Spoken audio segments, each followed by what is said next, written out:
Very fortunate to get a conference win today, and just the ultimate respect for Coach Clonch, the UTSA program, and their players. Again, just the way they play the game. I mean, I really believe they're just a very, very good basketball team. They play the right way, so well coached, and they're extremely difficult to play against. Fortunate that we were able to win here Sunday afternoon, and obviously led by RJ and other guys today. But we're very fortunate to win. A lot of respect for their program. How many mornings, Coach, do you just wake up and just say, thank God RJ Felton's a part of this program? Oh, every day since we got here. I feel like that about this team. I've said that so many times, how much I love this team. I love this team, and I've used the term, he's a heart and soul guy. He bleeds purple. We know that. He's a leader on the court, off the court, in pressure moments. He's delivered. We were just talking about it as we walked over here.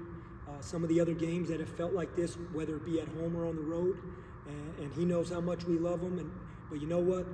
He and I and this team, we know what we're chasing.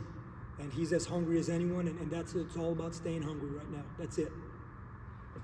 RJ, obviously phenomenal night shooting the ball, but some of the guys, it seems like when they're shooting, all they want to do is score, and it seems like your attitude does not change, your physicality on the ball, off the ball, going after rebounds. How great is it to have a phenomenal night all around? I would say I came in the game thinking about defense first. Like, I wasn't thinking about scoring the ball or if I get a shot, those gonna come. The shot's gonna come.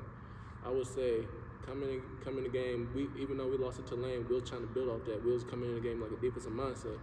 And fortunately, I have a great game, and Coach gave me the confidence to shoot a three. He always gave me the green light. So I would say if they close out short, you already know I'm going to shoot it. Coach, speaking on the defense, just talk about Trevion and Jay Shane's defense down the stretch, whether it be defensive rebounding or steals at the jump balls. Just speak on that. Well, what you just said is exactly what we talked about at halftime. We felt this game would come down to, you can use the general term defense. They are an extremely difficult team to guard. When they got Primo handling the ball the way he is, and they got Smurf handling the ball the way he handles the ball, and they're going and they shoot threes off the bounce, and Monsanto's keeping the floor spaced, and Horton is a dynamic player. Again, that's why I said that to start this. So we talked about defense and what we're trying to do and tightening up as best as possible. But we specifically talked about that we felt this game would come down to loose balls, rebounds, and hustle plays. Hustle play might be getting on the floor. Hustle play might be a block shot. And when I look at Jay Woodard with 3 or 4 blocks, and Trevion with 3 or 4 blocks, and RJ getting on the floor, and Jordan Riley getting on the floor, think about that possession towards the end of regulation where Jay got 2 or 3 loose balls. We thought the game would come down to that. Just from a momentum standpoint, we felt like, and whether that proved to be true or not, but that's what we talked about at halftime and every single timeout throughout the second half. Coach, speaking of conversations at halftime, felt like you guys were able to have a lot more success getting the ball inside in the second half. What did you feel like was different, or any adjustments you made to that? Well, they went to zone some, and we just felt like we had to drive the ball. We felt like it, RJ was obviously shooting the ball well.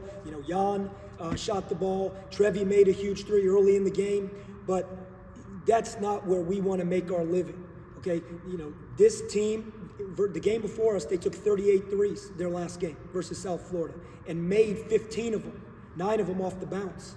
I mean, they are a prolific shooting team. We know we could shoot the ball efficiently based on shot quality, as RJ did tonight and other guys do, but we can't make a living going and shooting 35, 40 threes. We went and shot 30 threes versus Tulane, came back and looked at it and said, we got to get to the paint. And what makes it even more so today was that CJ didn't have one of his typical nights. So we were having a hard time getting it to the paint with him, but you know what? Jay drove the ball, Cam Hayes drove the ball, RJ drove the ball, Jordan Riley drove the ball. We had to drive the ball and play off balance in the paint.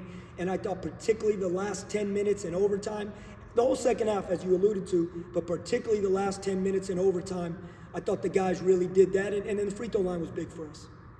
RJ, as you're kind of going through the game, you talked about, obviously, you're willing to do whatever it helps the team to win, but was there kind of a sense at some point in the first half, hey, I just got to keep shooting to put us in the best spot? I would say once you get in, sometimes when you get in that rhythm, like when you have the hot hand, just keep shooting. That's what I felt right then and there. I saw one go in. Like me as becoming a shooter over the years, I would say once you see one go in, I'm gonna keep shooting. Coach, you mentioned Cam a second ago, and he has really done a good job, I feel like, driving and creating shots for himself. When did you see that kind of, not that he was ever bad at it, but when did you see him take that next step? No, you know what I think it is with Cam is Cam understands what it is as he's running the point right now. And you look at his assist to turnover ratio, and I think 2 games ago, maybe the Charlotte game, 8 assists, 1 turnover, I think it was, and even 5 assists last game versus Tulane. I think that balance, because Cam has natural scoreability. Doesn't mean it's in any one particular way, but when he plays with burst going to the basket, and he attacks the rim, whether it's in transition or in the mid-range, you know, it puts pressure on the defense. And we saw what it looks like when other teams do that. Brumbaugh did it to us versus, at Tulane. Millender and Spears did it to us tonight. When guards can get downhill and play, whether it's create or kick, he's a fantastic passer. And I thought his aggressiveness tonight, just getting downhill, you know what? 8 for 8 free throws.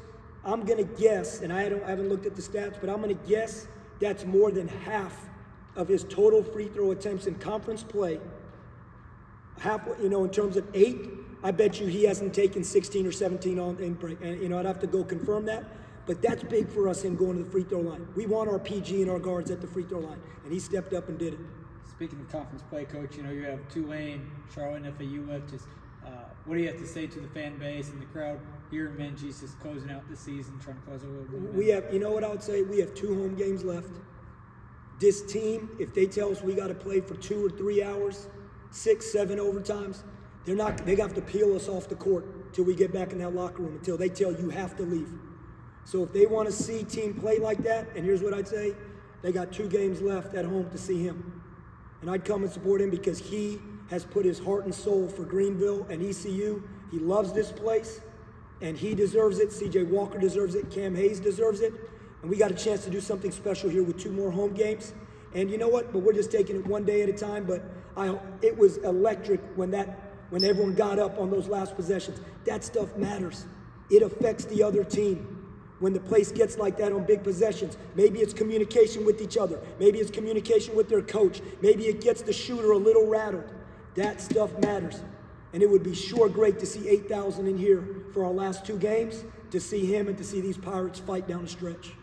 To that point, with this win, this is 8 wins now in conference. It's the most ECU's had since joining the AAC. I know, you want 3 more, obviously, but what can you say? Do you kind of allow yourself a moment to step back and just appreciate, how far the program's come? Players have earned it. We're hungry. The players have earned it. These guys have earned it. We're going to come. We just got to get better tomorrow. Whatever we do tomorrow, we're going to get better. There's a lot of season left. What we do, I said this, what happens in the past has no bearing on the future. What happened today has no bearing on, we just got to get better and give ourselves the best chance to be our best moving forward and stay hungry, as RJ just said. Anything else? Thanks, guys.